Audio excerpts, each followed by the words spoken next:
آزادی بیان. 言论自由 Free speech. Good evening, and on behalf of the LSE Atheist, Secularist and Humanist Society, the most loved society on campus here, I welcome you to an evening's discussion on the freedom to offend and whether that is part of the freedom of expression or not, and the extent to which it is part of one's freedom of expression. We have a very distinguished panel among us this evening. Beginning from my left, we have Professor Rumy Hasan, who is Senior Lecturer at the Sussex Centre for Migration Research at the University of Sussex. Science Policy Research Unit. But it said Sussex. Okay. No, Science and Technology Policy. Oh, okay. Well, it doesn't matter. He's from the Sussex, okay. His focus has been on multiculturalism, multi-faithism, and social cohesion. The nexus between religious identity and society, in which he also speaks from personal experience, having been brought up in a South Asian Muslim family in the Northeast. He's a critic of the special exemptions of multiculturalism and encourages humanism and secularism instead.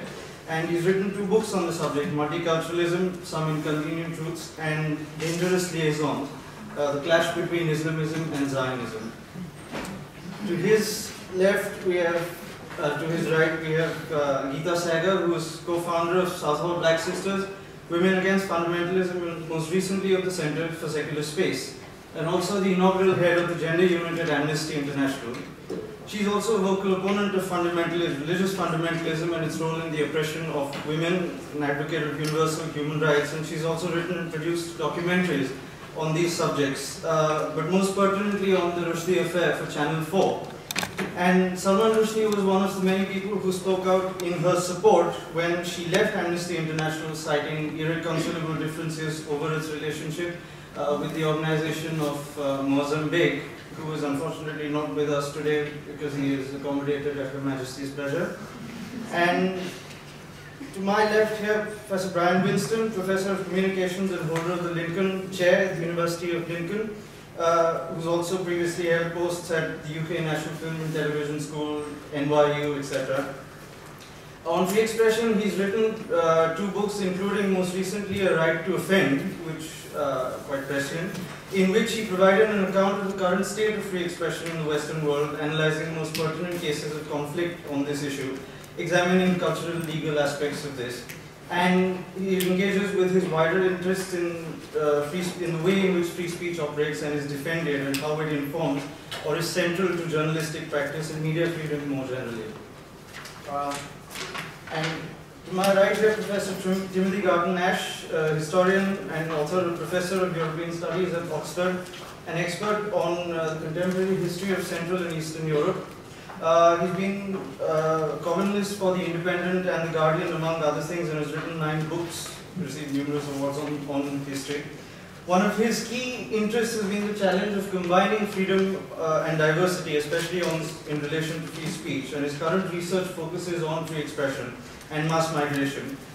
He's currently working on a book about, I'm told, about free expression in the modern world, and which is based on the current free speech debate project, which will also, and this evening's discussion will form part of that project and hopefully will inform the writing of that book. And finally, Professor Paul Kelly, an academic on political theory and pro-director of teaching and learning at the LSE, and the benefactor of our society in one way or another. He is author and editor of 11 books that focus on multiculturalism. But he has very sportingly agreed to come and speak on this issue today at his own risk. He is the author or editor of 11 books that focus on multiculturalism and national identity, among other things, including Multiculturalism Reconsidered, Culture and Equality and Its Critics. His particular research interests include British political theory from the 17th century to the present, especially the political philosophies of John Locke, Jeremy Bentham, John Stuart Mill, and liberal political philosophy more generally. So, hopefully now that concludes the introductions. We should, each of our speakers will get about 5 minutes to lay out their position on this subject, and then we'll take the discussion from there. Up and down the country, these are very serious issues. They don't just affect the ivory towers, they affect our society at at large.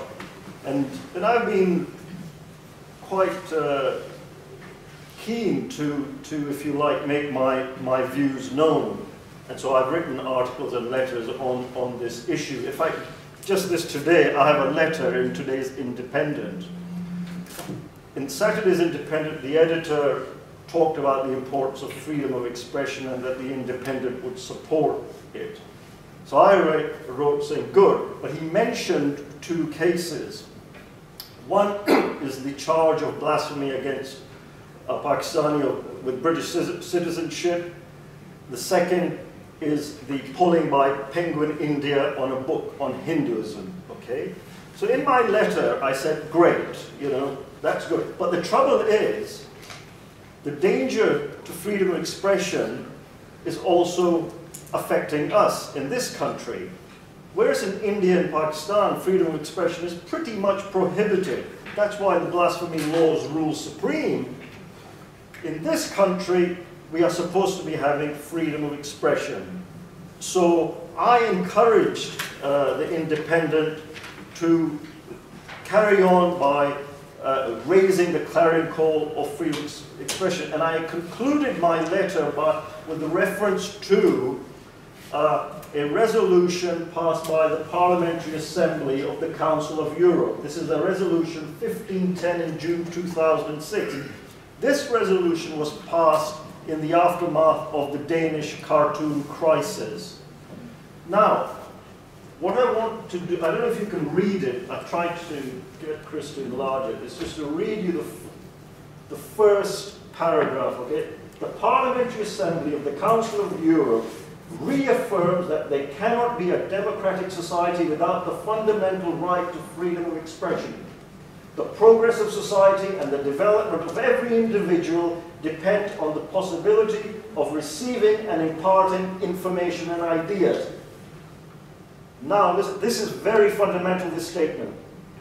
This freedom is not only applicable to expressions that are favorably received or regarded as inoffensive, but also to those that may shock, offend, or disturb the state or any sector of the population, in accordance with Article 10 of the European Convention on Human Rights.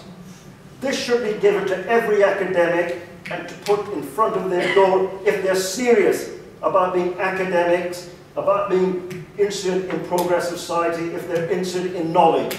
Every academic should be asked before they get the job to sign up with that, okay? Now, what this is really about is an affirmation of Enlightenment values, which have been hard fought. The reason why I have been robustly campaigning on this issue is because too many academics, and indeed in wider society, often from a liberal, leftist, progressive background, take it for granted, the enormous struggles that have been waged. Prior to this debate, I also wrote an article for Huffington Post, as that was my preparation. I was rather hoping I'd get more than 5 minutes. Okay, but you can download it. You will eventually. Okay. So, in it, I mentioned the importance of what I call the Voltaire test. Voltaire, who used to live on the border of France and Switzerland, was worried about his life, made a statement that's attributed to him. I may disapprove of your ideas, but I will defend to the death your right to say it. Okay? Now, unfortunately, what is happening with many religious groups is, if I disapprove of your ideas, I will fight to the death to stop you from saying it. So this is how the world is being inverted in our society, in which we supposedly value freedom of expression. Now, in the article, I give a quote from good old Mr. Bean, Rowan Atkinson, okay? And he was very, very influential, very bright guy, okay? Very influential in the debate around that time in the, on the incitement to religious and racial hatred bill, because he felt that would be limiting freedom of expression. And this is what Rowan Atkinson said at the time. The freedom to criticize ideas, any ideas, even if they are sincerely held beliefs, is one of the fundamental freedoms of society. The right to offend is far more important than any right not to be offended. We can all be offended left, right, and centre. So if I say, you know, and in my article I quote Samuel Johnson, you know, it seems that the first refuge of the censor is to take offence. So we have this rather troubling situation. Then I want to point out, you know, we've been through this before. That's why I was telling you about the importance of the Enlightenment. The Catholic Church, until quite recently, had an index of censored works. In Latin it was called the Index Librorum Prohibitorum.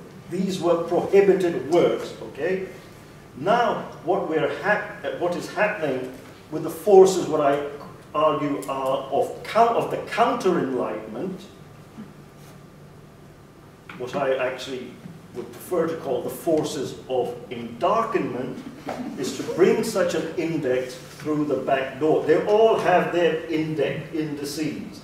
And so you have, quite astonishingly, in a university, and this is why I got interested in this idea, the banning of Jesus and More t-shirts, for the preposterous notion that they constituted harassment. The harassment was against the students. And of course, others now then see the green light. You have the preposterous situation of South Bank University down the road banning a poster in which God is depicted as the spaghetti flying monster. Okay? And then you have a council in Belfast rubbing his hands saying, the wind is blowing our way. They tried to ban a play which satirizes the Bible. Okay? Now, Amnesty International piped up. They issued a statement to the effect that this is not on. The Belfast Council must step down and allow freedom of expression, freedom of artistic expression to take forth. Okay? Very good. The council concerned in Belfast backed down. Okay? And I hope a lot of people go and see it. If you don't like it, don't see it. If you're offended, nobody's asking you to see it. Okay? But why not see it and debate? And say, what, you know, if there are falsehoods and whatever, you debate. Now, I contacted Amnesty.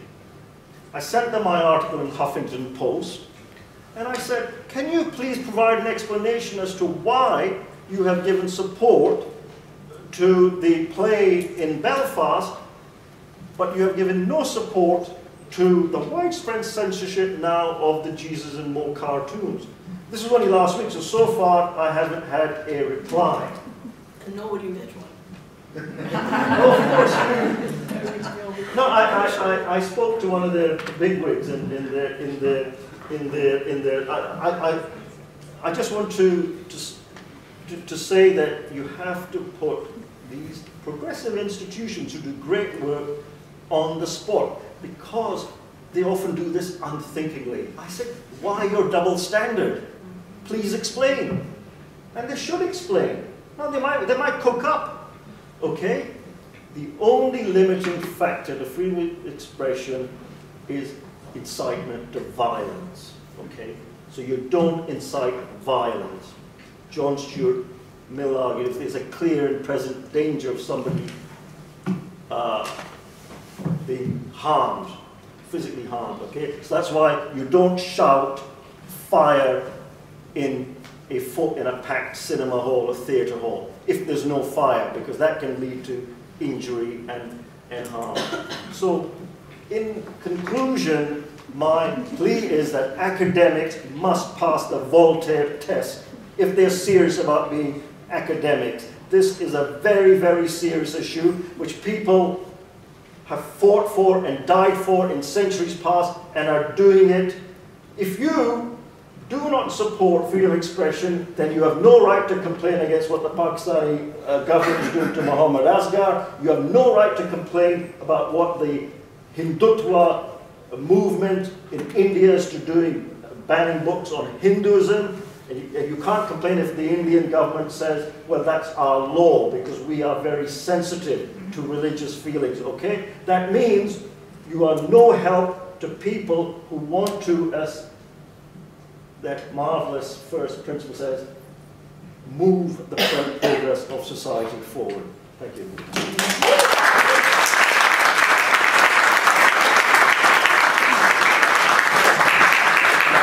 Gita Sahgal next, the inside view from this. Well, maybe I'll save amnesty to the questions should anybody wish to talk about it. But I think many of our so-called progressive institutions are actually institutionally Islamist, and I'm quite happy to explain why I think that.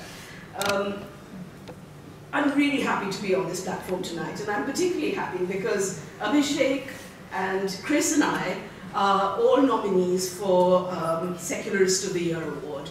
And I think that I thank you for fighting this battle, you know, because you got into it, as far as I know, without a long action plan, an exit strategy, you know, 10 points of what you want to do, and all the things that, you know, large campaigning NGOs do when they embark on campaigns. And you did it because it was necessary to do it, in just the same way as Rosa Parks, you know, sat on a bus one day in one place. And so you did it on the gender segregation issue at UCL, and you did it here with the Jesus and More t-shirts. And it's immediately has changed the debate, because instead of hand-wringing about, you know, what would happen if, and the forces of racism might do that when, and, you know, you might encourage this extremism or that extremism, you know, it's changed the debate into one about whether you support a civil right or not. And it's left really, you know, everybody else standing, and I think, you know, I think that's wonderful. You know, I'm somebody who doesn't really offend people. I try not to offend people. I go around very covered up. I don't cover my hair often enough, perhaps, but I quite often do. You know, I'm, you know, not nasty about people's religions, because I actually defend people who are under attack by one sort of fundamentalist or another. So in Bangladesh, people are being killed. Hindus, Buddhists, Christians are being slaughtered. Their places of worship are being destroyed. In India, the Hindu right does that to Muslims. It destroys mosques and kills Muslims. Women are being raped in all these places. In Pakistan, there are massive attacks on minorities, including Muslim minorities. So, you know, many of the places that I work, people are under attack simply because they worship in a particular way. And even if they haven't been offended or done any sort of harm to anybody. And I think it's crucial to understand, because quite often when people talk about freedom of expression and the right to offend, it's talked by people with, you know, many more degrees than I have, and in places like the LSE, that, you know, that there are two rights that clash with each other. That's the right to freedom of religion or belief, and the right to freedom of expression. And there are awkward issues that connect both those. But in fact, if you are going to have freedom of religion, you have to have freedom of expression. You have to have the right to offend, because the people who are most offensive about each other are religious people. They're constantly, you know, wanting each other to burn in hell. They don't recognize each other. One lot is offended because somebody, you know, worships idols. The other lot is offended because they don't worship idols, and so on. And you know, there's never an end to religious offense. So their right to freedom of expression and to be offensive about each other is clearly there as a you know, part of their right to freedom of worship. But another twist to that tale is that even when people are not choosing to be offensive, I mean, not going out of their way to offend somebody else because they're evangelicals or for any other reason, when they're simply expressing their religious views. For instance, in Bangladesh, over a year ago, perhaps maybe 2 years ago now, there were a series of attacks on temples, and one of the first of these attacks came after a procession where Hindus paraded the figure of a man called Loknath, whom in this particular case, a small sect that worships this person called Loknath. who apparently was a historical figure. And Loknath, this figure suddenly became offensive to some Muslims, and it's quite clear that he became offensive to these Muslims who were probably members of the Jamaat-e-Islami, because there had been fights in the student union, and some Jamaat students had in fact been killed, the union had shut down, and it's that kind of tension that leads to very organized attacks on people who were not involved in the initial quarrel. Loknath, who became so very offensive to Muslims, was a Hindu who, in the days when Mecca had not shut down completely, had actually gone to Mecca and studied Islam. So he is a figure of syncretic religion. And that's what he represents in Bangladesh. And yet, the Jamaat-e-Islami, who hates that kind of religious mixing, destroyed the temples and the idols of this figure. Another example is that in Orissa recently, in East India, there was one of the Eids, which is actually the birthday of the Prophet, was announced. And somebody in a newspaper decided to publish a picture of the Prophet. And in spite of the fact that we're told that images are absolutely prohibited in Islam, actually there are many forms of Islam which have many, many images. There's a strong tradition of miniature paintings which certainly show kings and emperors, and there are even pictures of Muhammad in various traditions of miniature painting, particularly Shia traditions. And Shia traditions are under huge and consistent and horrific attack in places like Pakistan by Wahhabis and Maududi supporters and so on. And in Orissa, this newspaper offices were burnt down, their paper stock was destroyed, they probably are not covered by insurance. And the newspaper said they were going to investigate the matter, and the person who'd published this picture as a form of celebration, not to offend anybody at all, was going to be under investigation. And that's what happens to people. So my point is that if you don't support the offensive, such as the Danish cartoons, and I have to say I was quite dismayed when the Danes decided that they were going to start drawing pictures of Muhammad, because frankly it puts the rest of us who want to have to defend freedom of expression in quite an awkward position. It's not comfortable to have to defend that stuff. It was very, very difficult for Pakistani friends of mine who were fighting blasphemy laws all the time. They didn't want to have to take on a battle that they saw as very much happening in the West for reasons to do with the right-wing Western agenda. I'm talking about secular Pakistanis. Nevertheless, what happened with the whole cartoon scandal is that when you analyze what happened, you actually understand the mechanics of the way offense is created. It is politically created. It doesn't just happen. It's not spontaneous. There's a lot of political work that goes into it. And that is why I found myself a week or so ago in Denmark to defend a cartoonist called, not a cartoonist actually, he's an artist who draws offensive pictures of Muhammad constantly and does little sculptures of Muhammad, a dog with a face that might be Muhammad. Because we have to defend people's right to do these things, even if we know it'll be awkward. And that particular committee defending him was entirely made of Danes, who were known apparently among Scandinavians to be quite mad on the issue of freedom of expression, because not a single Swede, the artist is Swedish, would sit on the defense committee. So I just leave you with that thought. Thank you very much.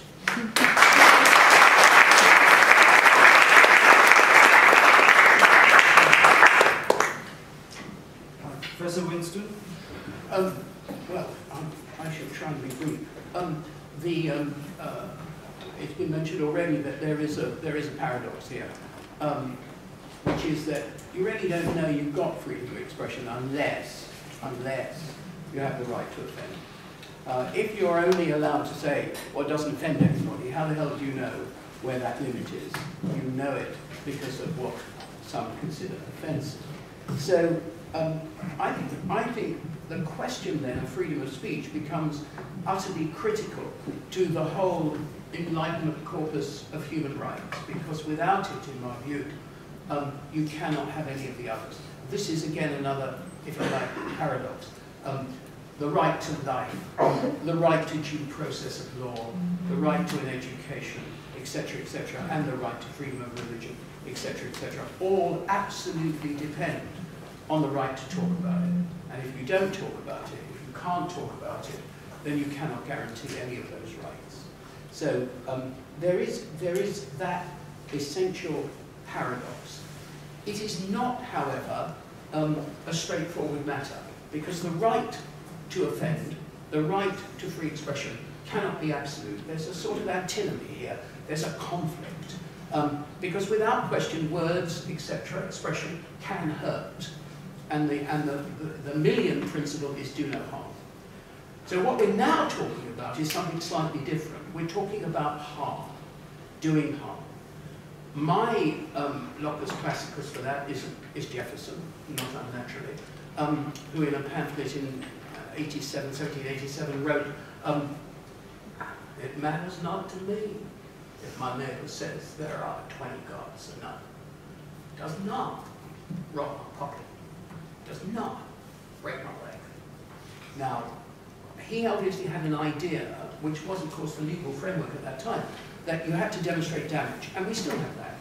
You know, you can say what you like about me, but if my university turns around and says, "We here, and you are therefore fired," I have action, right? But if somebody says to me, "You are a silly old bugger," right? I don't think I have any action, because that's right, folks, smell the coffee. So it seems to me that we have to have some rather circumspect notion of what constitutes damage if we are not going to fatally undercut the right to offend, which in turn endangers all the other rights which we deem to be important. And I do not take the culturally imperialist view that these are specific to the West. There are ancient Hindu rights, there are Muslim, you know, these are common in any human society to protect each other, etc., etc. So I've given you the Jefferson quote. Heine obviously began by saying, in 1825, I think, in a play also, he said, when they begin by burning books, they finish by burning men. And that, unfortunately, has considerable ramifications.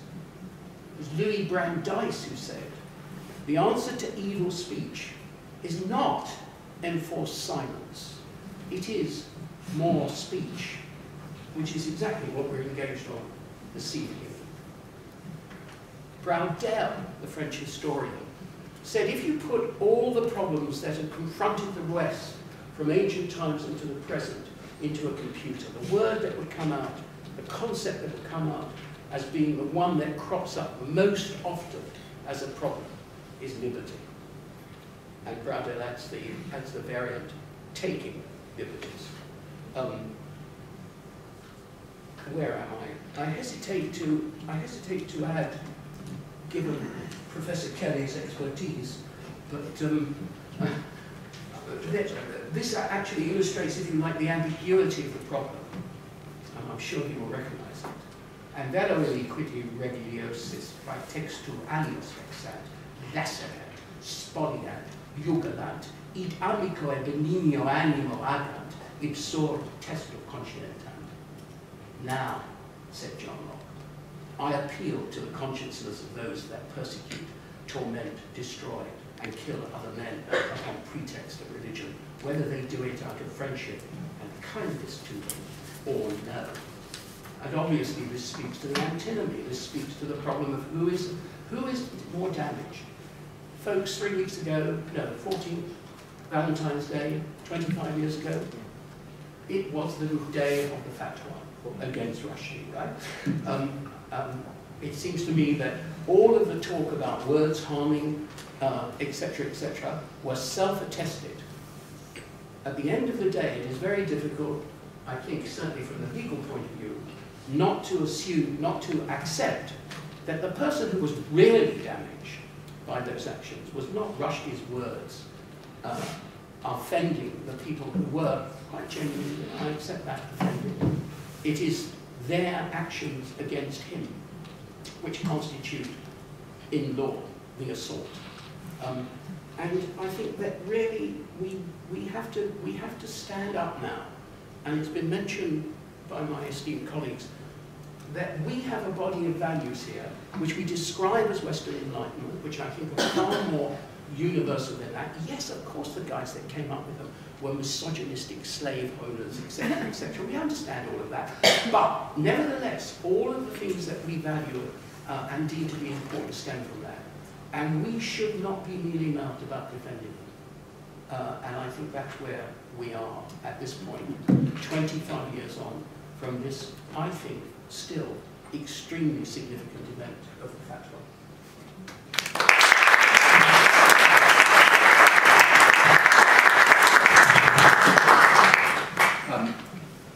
As you heard, you're already immortalized on freespeechdebate.com. So please be a good audience, because you'll be there forevermore. And do please come on the site, because the whole site is dedicated to discussing free speech in 13 languages.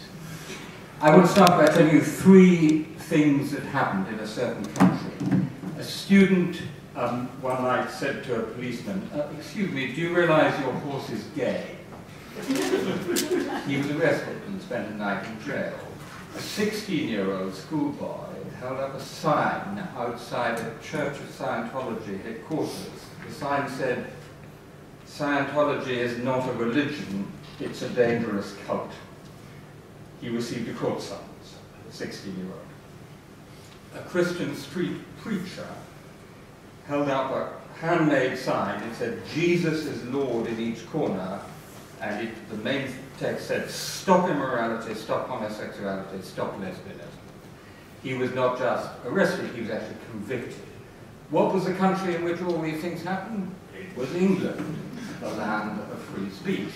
And what this illustrates is, as the other speakers have said, that we have gone much too far in this country towards allowing the mere taking of offense, offensiveness, as a ground for prosecution. As Brian rightly said, the key line is that between an actual harm, like violence, intended and likely violence, or genuine harassment, which is direct, or genuine bullying, by the way, also online, which the law does have to go answer, and the mere subjective veto act of saying, "I am offended."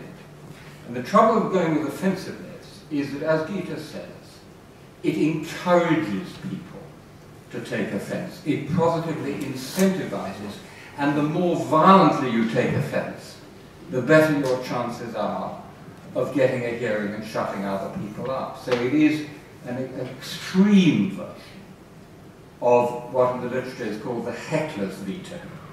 The ultimate version is the assassin's veto, right?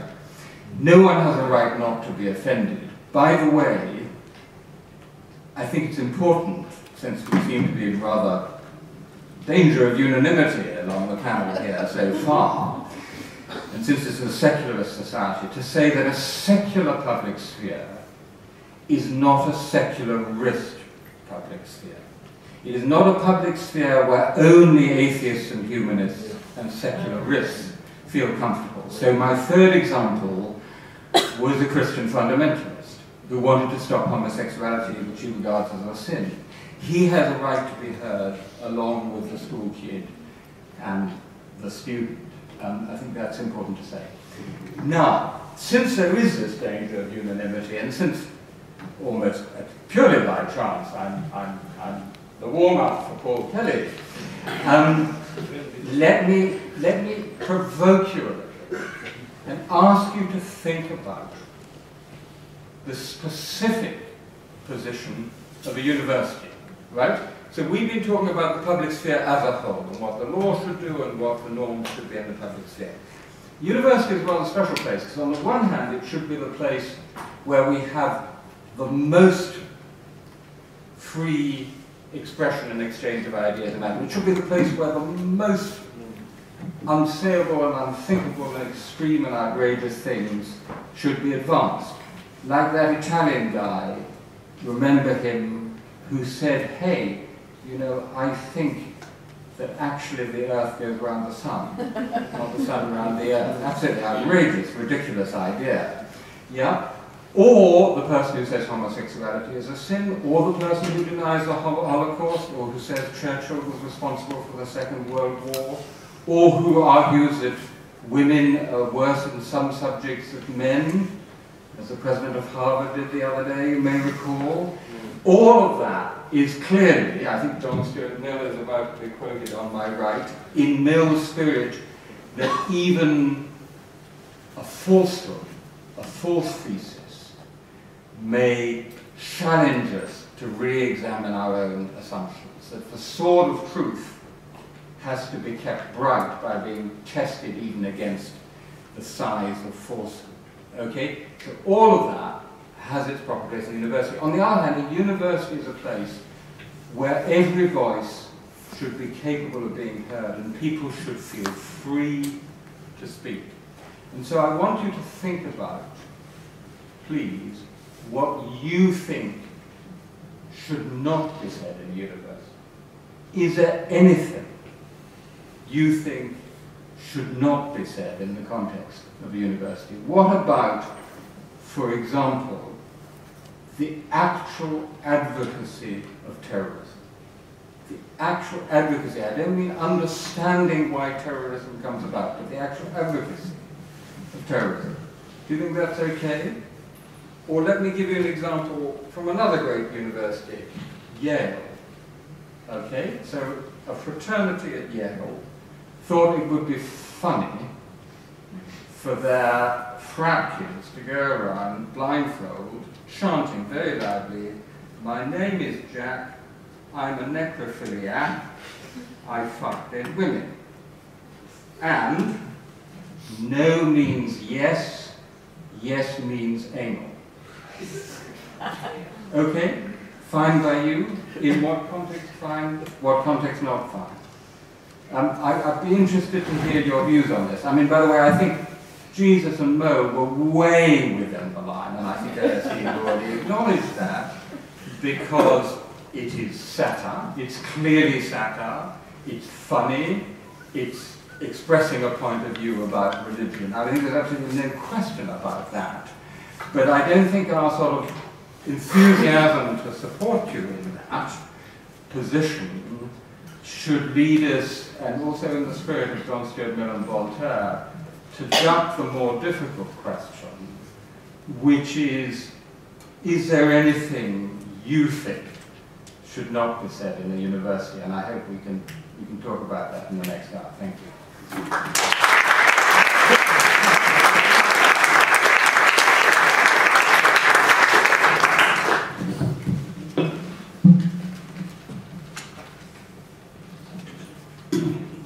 Professor Kelly.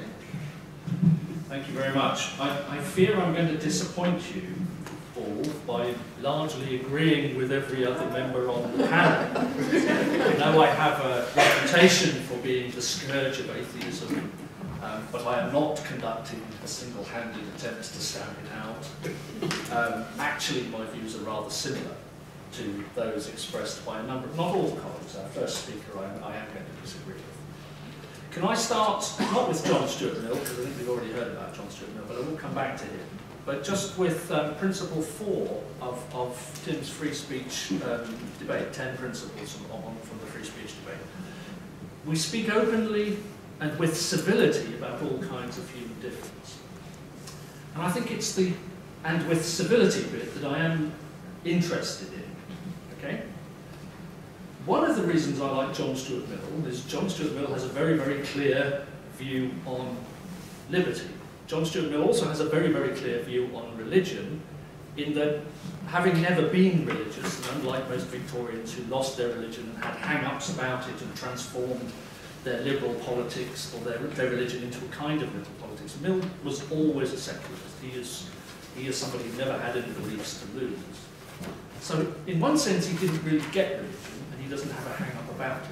So he doesn't have a huge amount to say about it in the way in which some other people do. But the important thing, I think, for Mill is the way in which he frames debates about liberty. And in contrast to the reference to Jefferson and the US experience. Mill does not talk in terms of rights. Now, the point I want to make, you've seen, number one, this very bold statement of human rights. We also see it somewhat qualified in the second position, where we also see a fairly strong defence of conscience and religion are basic components of human culture. In this sense, they are protected under Article 9 of the European Convention of Human Rights. Rights exhaust everything. And I think they're actually rather unhelpful in terms of framing debates about civility and freedom of expression. What do I mean? Well, if we think of everything in terms of rights,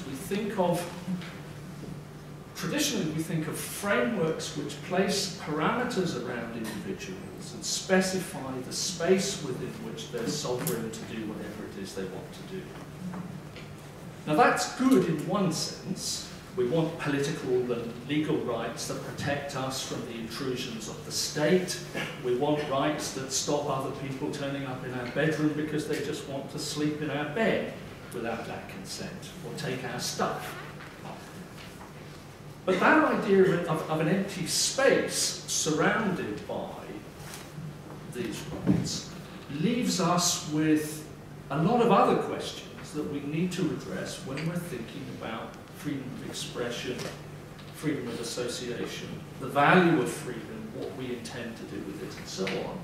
And I think that actually links with the challenges that Professor Garton Ash was giving us at the end about how you bring freedom of expression into the university. Of course, the university is a special place to do, to explore ideas, to challenge and provoke. But if I'm giving an EC 102 introduction to microeconomics lecture, and I spend the first 45 minutes going on about the evils of homosexuality, or telling you what my religious beliefs happen to be, is that the kind of speech that we want to protect in that environment? Or can a pro-director for teaching and learning say, I'm sorry, but no, you don't do that? Clearly there are circumstances in which we want to organise the spaces in which we use our freedom of speech. In our own cases, there are also circumstances in which we want to think about how we decide when to exercise what is potentially a right, legally constituted or in some aspirational document that we may read. There's an ethic about how we use the things that we think are important. My right to abuse my mother might be covered by the Human Rights Act, but if I just constantly go on at her for being a miserable old homophobe, am I really advancing anything? Am I acting ethically? Am I using freedom in the way in which it's perhaps best used? Am I doing anything of value other than being an annoying little person? Yeah. So there are ethical questions involved in how we use our rights. And this is why I rather like the Millian perspective. What Mill tries to do is to look at questions of offence, contextualisation. What is it that distinguishes offence from harm? What kind of harms are the sorts of harms that should be protected by legal rights, imposed duties on others? Some harms are the sorts of things that we just deal with morally. Okay? We shun people as the appropriate sanction for a harm they may cause, not just for an offence. Other things, of course, killing children and so on, we criminalise and we impose strict sanctions. We use these concepts in a whole variety of complex ways. Now, my fear is that by assimilating an alien culture, a language of First Amendment rights, we end up with a self-absorbed preoccupation in what we can get away with, rather than thinking about what advances debate, how does this promote freedom, the values that we actually think are important, and create the climate of civility that is at the core of what a university should be. If every one of us was to use our rights to the max to offend everybody else, you could not have a university. That's where I want to start.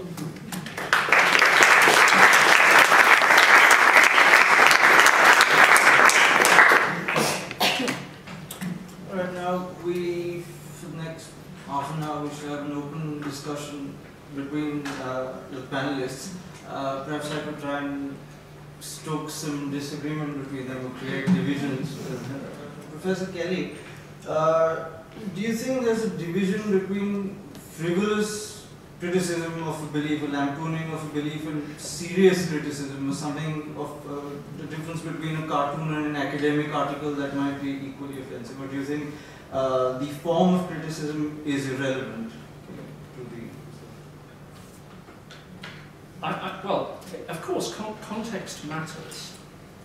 I think the kind of context that would prohibit is going to be very, very severe. I mean, the example is the million examples about shouting fire in a crowded theatre, or corn dealers are criminals and should be killed outside, to an angry mob outside a corn dealer's house. All of the things that border on incitement. Beyond that, you have to look at the context.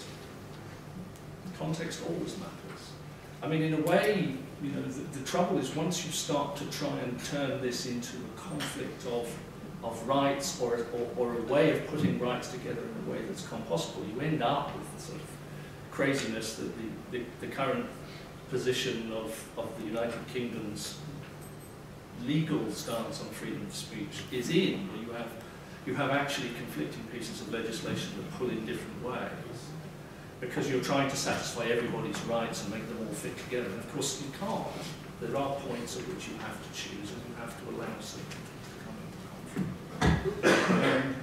I leave it back again. So, yes, I mean, can I just come in on that? Because I'm glad you said that our free speech laws, so-called, are in a complete mess, which they are. And one of the troubles is that, I mean, I'm glad you quoted our draft principle. We speak openly and with civility about all kinds of human difference. But I want to say straight away, I don't think that civility should be enforced by law. Precisely because context is all. And exactly the same words or symbols will be downright dangerous in one context and not in another. I think it should be enforced by us, by society, in how we choose to speak to each other. And what you have in our hate speech laws, which are laws attempting to enforce civility across the board, is what I call the taboo ratchet. If you start by protecting race, from race you go on to from religion you go on to sexual orientation, to disability, and then you get a competition where every group seeks to gain recognition and political support by getting protection from the law. And I think that's what's happening in this country. I think it's extremely dangerous. Just one word about Jesus and Mo. I think what is really special about Jesus and Mo is that it's humour. And I think humour is an unbelievably important resource in living with difference. One reason this country isn't doing worse is that there is a sort of drizzle of everyday humour in Britain. I mean, just turn on the Today programme, which consisted of mild ethnic slurs against the Welsh and Scots and English, right? Amos Oz, the Israeli author, once said, "I have never met a fanatic with a sense of humour, or someone with a sense of humour who is a fanatic." And I think that's very true. Well, there may be fanatics who think they have a sense of humour. Eyes of the beholder. Well, context, the context, I mean, Mill would hesitate to raise all this as an anecdote or present at all, but the context is all obviously, and we have no difference in opinion about that. I mean, doesn't Mill say there are circumstances in which tyrannicide is a perfectly reasonable position to take? So I think that's right, and I think there is a sense of straw men about this. I mean, of course you fire the guy who walks in to teach economics and does something quite different.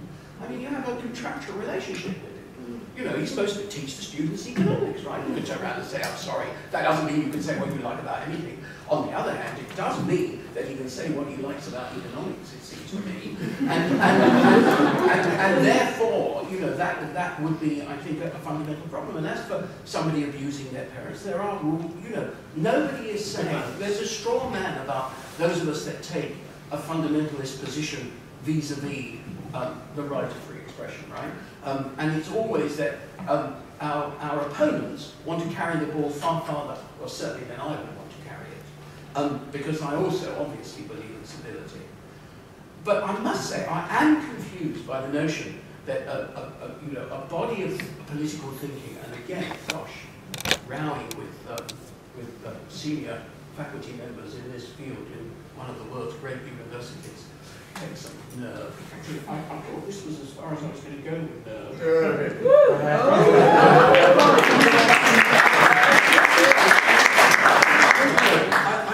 I am confused about that, right? I mean, you know, from the little I understand, are not all of the, you know, is not the First Amendment, well, first of all, the First Amendment obviously has a very complex story to tell, but are not all of those things directly the result of freeborn Englishmen claiming their ancient rights? I mean, what do the Americans come up with themselves? Not very much. I agree that the legalistic. It's very offensive. You know, we see from different issues. I've worked there for 14 years, right? I mean, what can I tell you? The notion that this is an alien culture, I think, is quite different. That's all I want to say, really. And I've got a bit of but I'll say it. Of course. No, you single me out. I'd like to know where you disagree. Yeah. Then we can debate that. Then we'll have a debate. So what did I say that you disagree with? Fight. You singled me out, so please explain. I see you, because you referred to the point that I was making at the you know, my point was about declarations of rights. Is that the only language in which we want to advance the sorts of liberal values, the Enlightenment values that you're talking about? And I'm just saying there are consequences in rights talk, which I think we need to be very careful about if we want to maintain the conditions of civility. I disagree with the principles, the fundamental principles. It's just do we have to see this always in terms of schedules of rights? Because my point is that your opponents will also see everything in terms of rights. And it's what can we get away with in relation to those. And that's what puts us in the position of conflicting legal rights in the context of the rule of law in relation to freedom of speech in the UK. Everyone has rights. There's more than one right in this schedule. Once you turn the language into rights, you've already thrown out the prospect of adjudicating between those rights claims in certain contexts. That's the only point. Okay, I'll respond. You're not wrong. I'm not saying that. I think to get a reality check, you need to go around the world where there aren't such rights. Okay, smell the coffee. These are not nice places. Pakistan and India, they ban left, right and centre. In Pakistan, they'll kill you because there are no such rights. Rights are important. These are advances built on the backs of people who gave their lives. And they were not all slave owners. Voltaire wasn't. They gave their lives. Okay? So these are important advances. All manner of rights were set out after the horrors of World War II. Okay? And we should defend them. We should improve them, of course. And we should embed our legal system in these rights. So when I say, put that paragraph 1 outside your office so students know where you're coming from, I'll tell you again what's going on. Okay? I sit on the Sussex University's International Advisory Board. And basically, the idea is to recruit overseas students. They bring the bucks in, okay? I'll tell you what's going on. We have to be welcoming. This is a very serious issue. We have to be welcoming. So when we recruit from Saudi Arabia or the Gulf countries, where these rights are anathema, okay, we have to keep quiet. We don't have debates like these. We have gender segregation to make them happy. We don't have students wearing Jesus and Mo t-shirts or having posters with a flying spaghetti monster and you name it. So this is a real drip effect. I know because I'm at the cutting edge. Because I am on this committee whose job it is to raise money for the university. So I'm going to say we have to make sure when we recruit students from very unsavory places where this is an anathema, they are told you are coming to a society where we value these rights. And we don't wring our hands and make silly excuses. And then we take a stand, a firm stance. Now you mentioned John Stuart Mill, okay? Some people might think, oh, aren't these terribly extreme acts, these Jesus and Mo t-shirts? People are getting upset. Right. What did Mill say?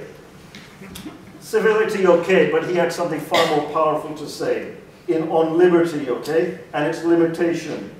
Strange it is that men should admit the argument for free discussion, but object to their being pushed to an extreme.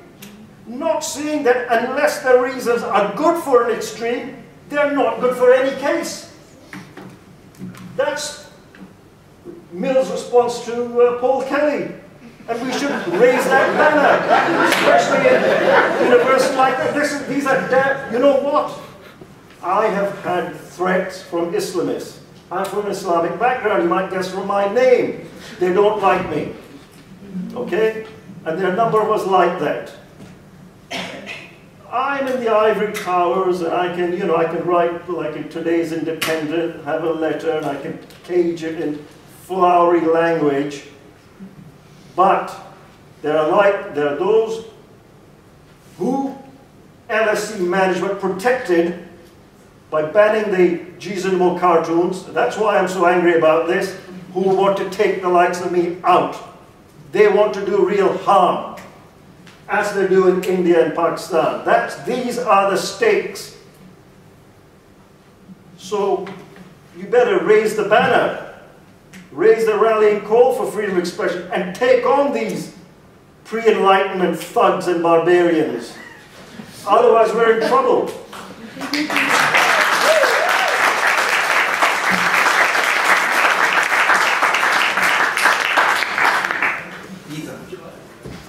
I completely agree with Rumy, and of course, as he's pointed out, the thugs and barbarians are actually in the institutions.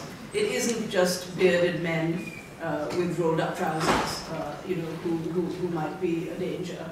It's also the institution itself, and I want to comment on the mess around gender segregation. Not many people have commented on the fact that what was being protested against was a policy developed by a body which, as far as I know, is entirely staffed by white people, called Universities UK. It wasn't a policy, people weren't protesting directly against Islamic societies and their gender segregation policies. They were noticing what happened in them, and some students had taken direct action about it in relation to UCL, and the UCL management had behaved exactly like the LSE management, for reasons that Rumy has laid out, that they think that they can only attract foreign students if they become increasingly reactionary, never for once dreaming that the very foreign students coming here might well value the freedoms that they think operate in Britain, as we know from our atheist, humanist and secular society. It does attract foreign students for particularly that reason.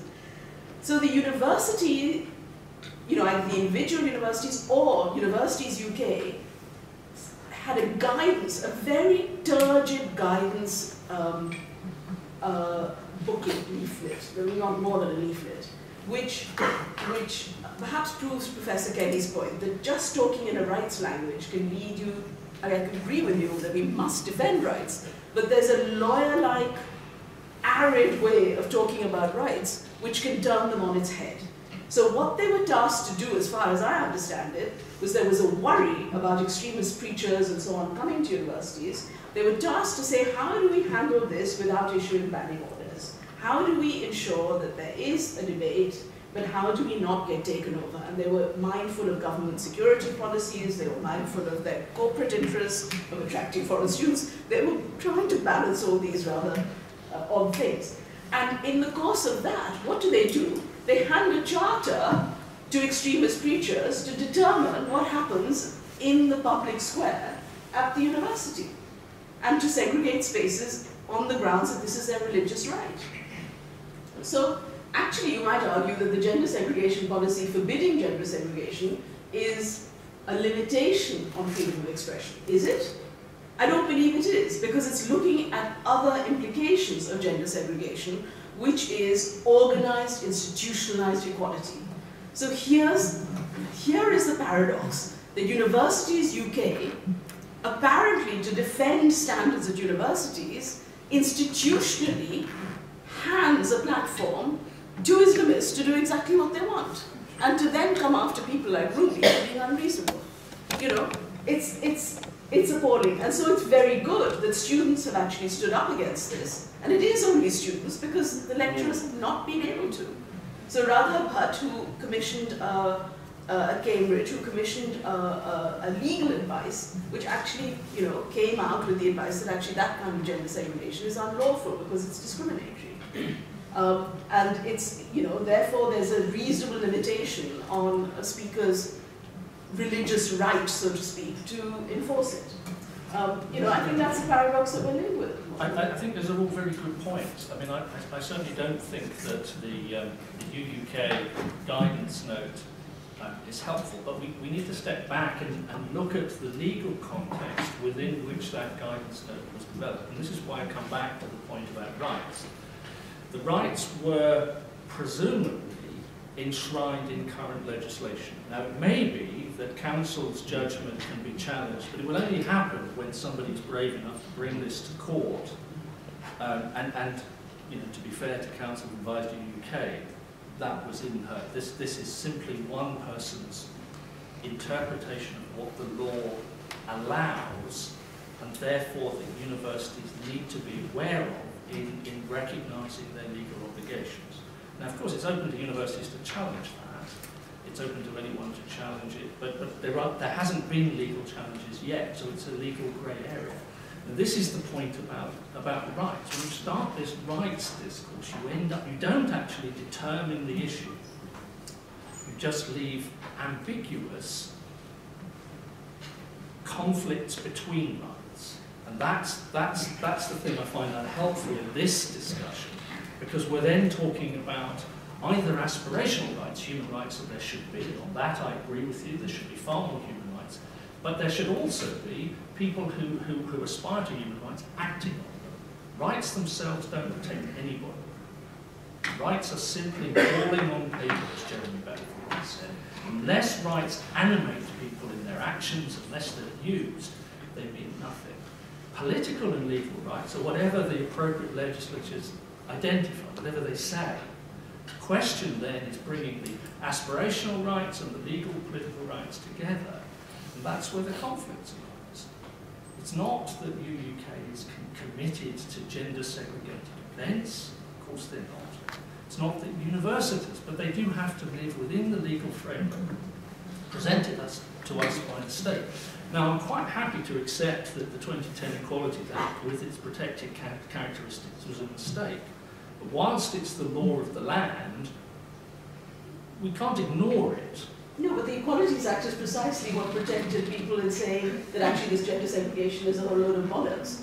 And it's not a religious right. Because it's under the Equalities Act that you can challenge it. So, you know, yes, there's a contestation. Nothing is ever going to be... But the Human Rights Act gives you the right to freedom of association, which protects, so the point was there's conflicting rights that she was having to deal with. There isn't a simple answer. It is apartheid, a right to freedom of association. You know, that is the question.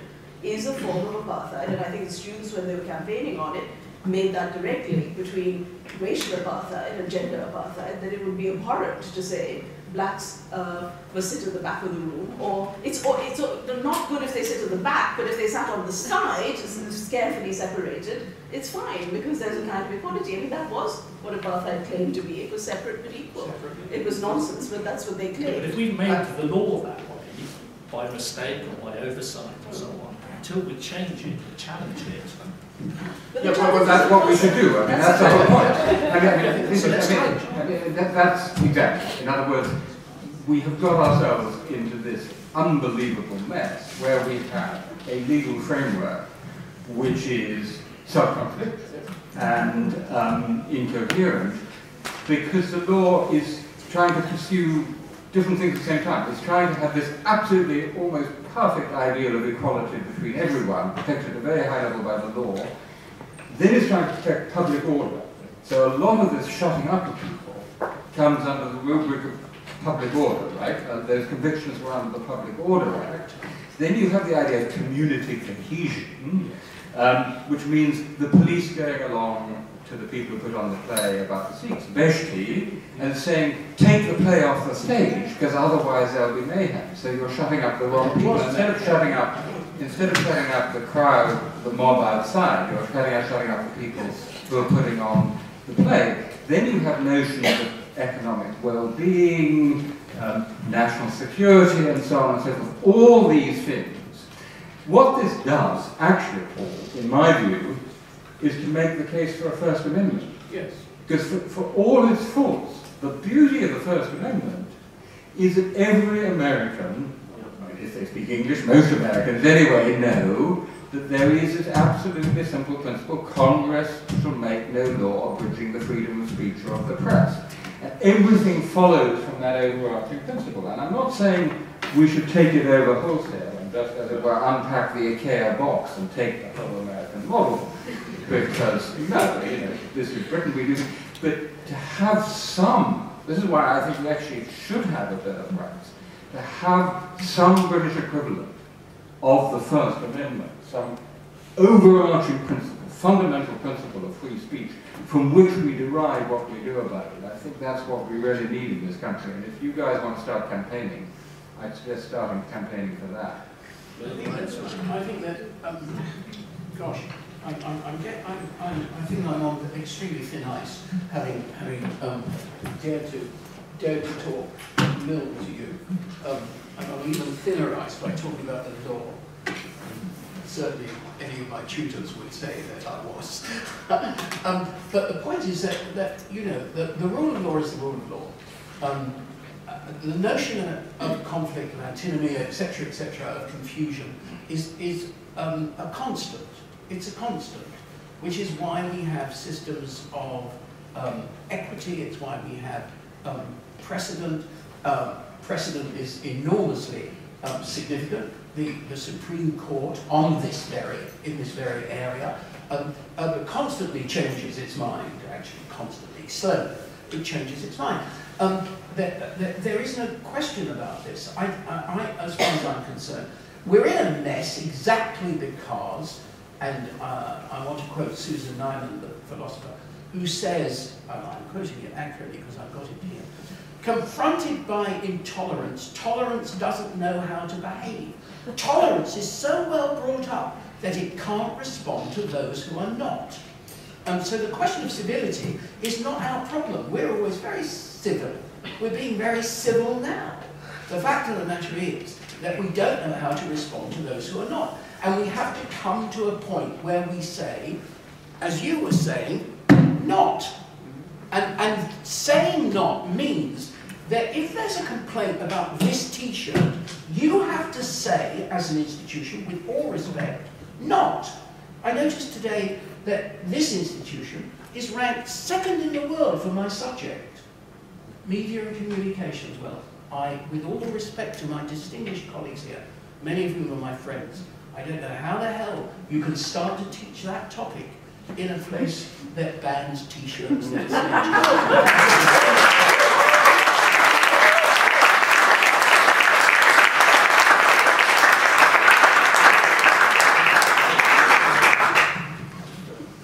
Well, just to push the discussion on the question of protecting sentiments, do you think, to Professor Kelly, the question is, do you think religious sentiments are different from other sentiments? For instance, at the fair, for a few stalls down from us, there was a pin the tail on Nick Clegg stall, with Nick Clegg as a donkey and so on.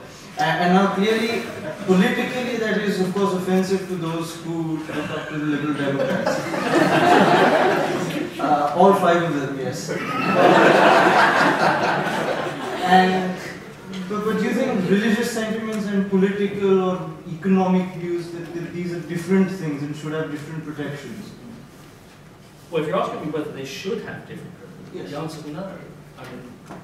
I mean, if the implication is why didn't I act on what I believe, I mean, we acted on the advice we were given of what the law required. I mean, you know, I'm broadly of a liberal view. I think, as I said at the beginning, I don't particularly find the T-shirts offensive. I don't particularly find them that funny, to be honest. But you know, that's in the eye of the beholder.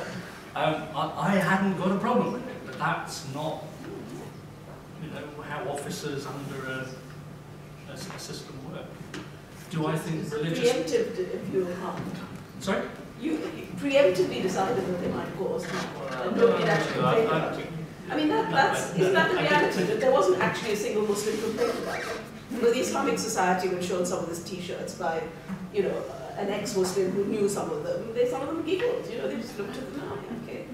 You know, I mean, but even if Muslims complain, even tell them, yes.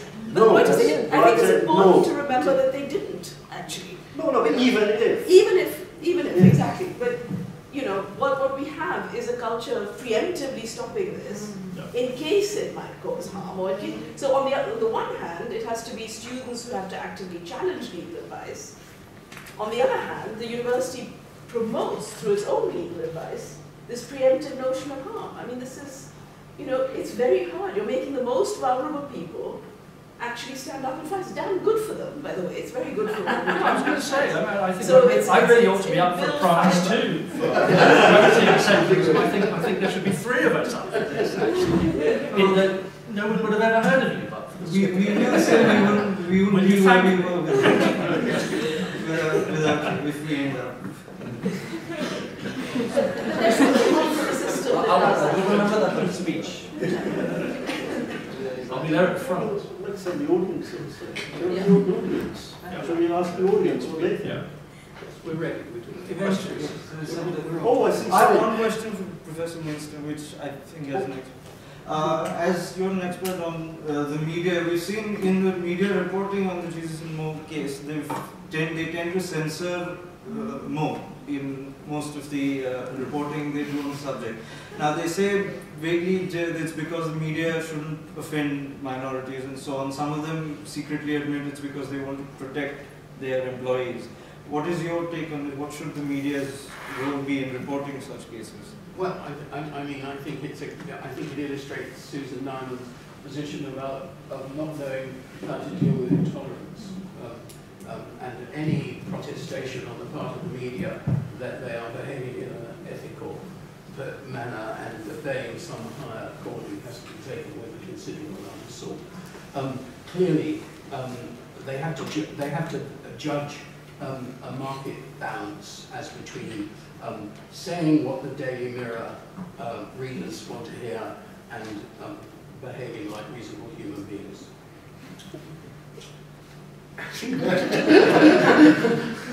No, I think it's totally ridiculous. I mean, if you're reporting an incident, if you report the incident, you know, we're in a situation where I'm plugging the next book. I wanted to get a book out in time for the fatwa, but unfortunately we've got to be a bit delayed. And it's called The Rushdie Fatwa and After, and it turns out to be after. But it'll be out in a few weeks. And its subtitle is A Lesson for the Circumspect. And one of the lessons, I think, is that you really do have to take a stand. The left opinion that was making an argument about damage, about upsetting people, etc., etc., was, of course, entirely honourable, right? We've had 2 centuries of a rising tide of sympathy. In the research that I did for this book, my favourite title was a literary book called The Growth of Sensitivity in the Long 18th Century, which I think is a wonderful title and sums up the problem, because, you know, we're now so sensitive that nobody can say anything about anything. And whenever the media take a stand of any kind like that, you really do have to look very carefully at what the market forces are that are conditioning it. I don't think there's any point in talking about ethics. It's an oxymoron.